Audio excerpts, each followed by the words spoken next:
ప్రైజలా దేవుని స్తోత్రం. క్రీస్తుని దేని బిడ్డలారా, ఉదయకాలమున ప్రభువైన యేసు క్రీస్తు వారి శ్రేష్టమైన నామమున మీ అందరికీ వందనాలు తెలియజేస్తున్నాను. చేయన మనందరినీ దేవుడు దీవించును గాక. అంత మాత్రం కాదు, ప్రతినిత్యం అనుదినం ఆయన ఆశీర్వాదాలు పొందుటకు మనము పిలువబడ్డాము, ఏర్పాటు చేయబడ్డాము, ఎన్నిక చేయబడ్డామన్న విషయాన్ని దేవుని బిడ్డలకు జ్ఞాపకం చేసుకున్నాం. ఉదయకాలమున దేవుడు నిన్ను నన్ను ఎన్నిక చేసుకుని ఏర్పాటు చేసుకునే దాన్ని బట్టి దేవునికి వందనాలు చెల్లిస్తున్నాం.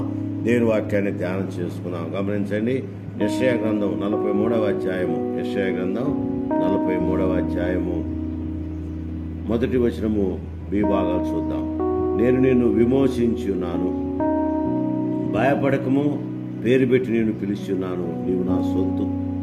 భయపడకము, పేరు పెట్టి నేను పిలుస్తున్నాను, నీవు నా సొత్తు అనే దేవుడు మాట్లాడుతున్నట్టుగా దేవుని బిడ్డలకు జ్ఞాపకం చేసుకున్నాం. మనం దేవుని సొత్తు అనగా హక్కుదారులమని దేవుని బిడ్డలకు జ్ఞాపకం చేసుకున్నాం. అందుకే దేవుడు అంటున్నాడు, నేను నిన్ను విమోచించున్నాను అంటే విడిపించున్నాను. విమోచన అనగా విడుదల, విడిపించున్నాను. ఎక్కడి నుంచి?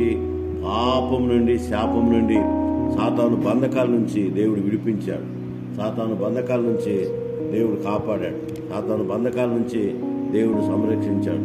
సాతాను బంధకాల నుంచి దేవుడు మనల్ని కాపాడినట్లుగా దేవుని బిడ్డలారా జ్ఞాపకం చేసుకున్నాం. ఉదయకాలమున దేవుని బిడ్డలారా గమనించండి, దేవుడు మనలను విడిపించున్నాడని జ్ఞాపకం చేసుకున్నాం. భయపడకము, పేరు పెట్టి నేను పిలుస్తున్నాను, నీవు నా సొత్తు అని దేవుని బిడ్డలారా జ్ఞాపకం చేసుకున్నాం. దేవుడు పేరు పెట్టి పిలిచాడు.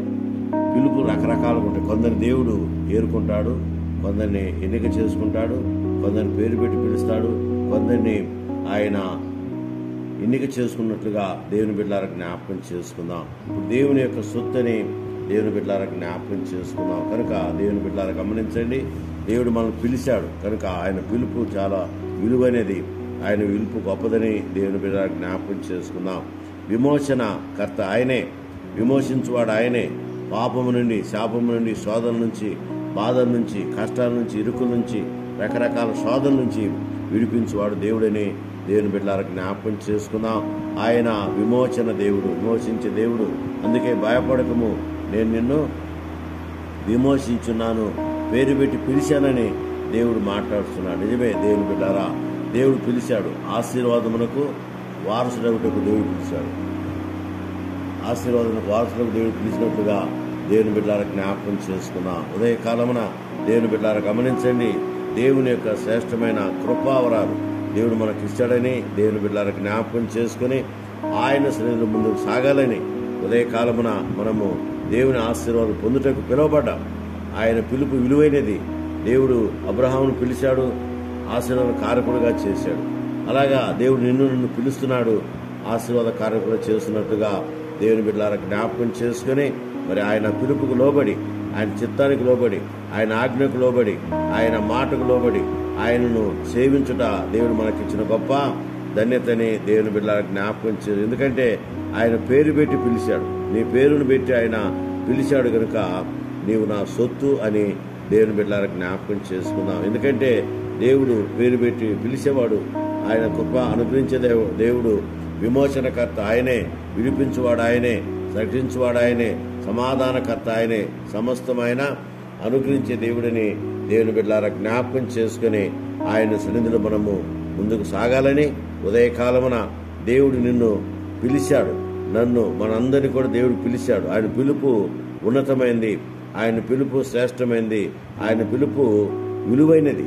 అటు పిలుపుకు మనం విధేయులమై ఆయన ముందుకు సాగితే ఆయన తన సొత్తుగా చేసుకుంటాడు.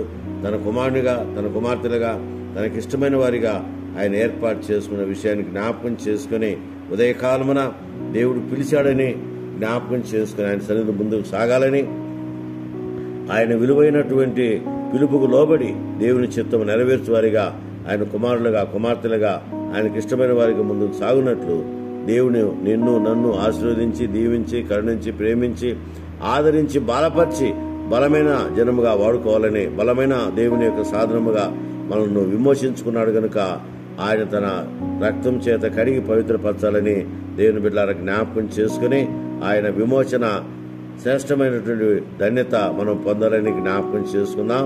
ఎందుకంటే మనందరినీ కూడా ఆయన విమోచించుటకు ఆయన క్రయధనముగా తన ప్రాణాన్ని ఆయన మనందరి కోసం బలియాగముగా, బలిదానముగా, యజ్ఞ పశువుగా ఆయన చేశాడన్న విషయాన్ని దేవుని బిడ్డలారా జ్ఞాపకం చేసుకుని ఆయన సొత్తుగా, ఆయన బిడ్డలుగా, ఆయన కుమారులుగా, ఆయనకి ఇష్టమైనటువంటి సొత్తుగా మనం ముందుకు సాగాలని లేఖనాన్ని బట్టి మనం జ్ఞాపకం చేసుకుంటే ఆయన సన్నిధిలో, ఆయన సముఖంలో మనం ముందుకు సాగాలని దేవుని బిడ్డలారా జ్ఞాపకం చేసుకుని, ఎందుకంటే మనము ఆయన సంపాదించుకున్న ప్రజలమని దేవుని బిడ్డలారా జ్ఞాపకం చేసుకుని చూడండి. గమనించండి, దేవుని మహిమ కీర్తి కలుగునట్లుగా ఆయన సంపాదించుకున్న ప్రజలకు విమోచన కలుగు నిమిత్తం ఆత్మను మనకు సంచకరువుగా ఇచ్చాడు కనుక ఆయన నిన్ను నన్ను సంపాదించుకున్న కనుక ఆయన చిత్తానికి లోబడి ముందుకు సాగినట్లు తండ్రి, కుమార, పరిశుద్ధాత్మ త్రియేక దేవుని నిత్య సహవాసము మనందరికీ తోడైంది గాక.